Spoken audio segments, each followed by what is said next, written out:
Macam ni lah keadaan kedai saya, restoran saya. Setiap kali malam minggu, hari biasa pun sama je, orang still beratur.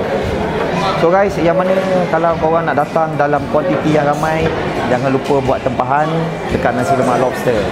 Okey, ni kita ada pelanggan kita dari mana tadi bang? Daripada Besut? Dari Besut. Besut jauh bos. Jauh.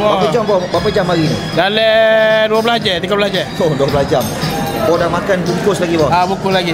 Bos, tolong royak orang-orang Besut bos yang belum mari sini bos. Warga-warga Besut tu memang sedap lah, sambal dia ke apa, soto ke apa, nasi ke apa, sedap.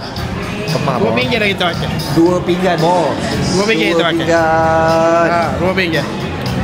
2 pinggir dah kita makan berapa? Berapa lama bos rancang nak mari sini bos? Dalam dekat 3 bulan dah. 3 bulan? 3 bulan. Baik, rasa semua berbaloi ya bos? Rasa puas hati lah, memang puas hati. Semua dah dapat bos? Semua dah dapat. Baik, terima kasih banyak Orang Besut. Oh, tu dia. Terima kasih banyak dari Besut. Kita punya customer ni semua kadang-kadang datang daripada jauh yang tak diduga. Bang, okey bang, order dulu bang Terima kasih bang. Boleh bang, jom. Dari mana ni bang? Keluang. 1, 2, 3. Kita ada akak lobster. Hello. Akak lobster? Kita ada akak lobster. Kak, baik. Terima kasih banyak kak. Baik. Terima kasih banyak. Terima kasih kak. Singki belakang sini.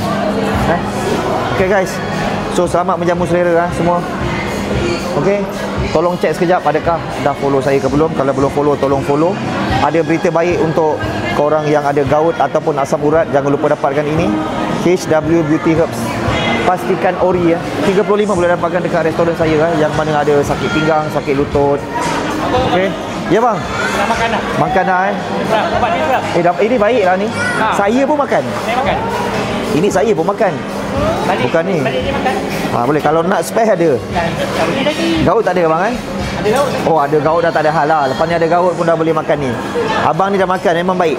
Dia bukan gaut je tau bang. Kalau kita sakit kepala kan, lutut macam nak sembayang kan. Hilang semua. Dia memang untuk urat saraf, bagus ni. Baik bang, thank you support. Baik kak, terima kasih banyak. Okey. Tolong komen, salah ke tidak seumur hidup sekali makan Alaska King Crab, belanja mak ayah, reward diri. Kalau salah, komen salah. Kalau tak salah, komen tak salah. Alaska King Crab.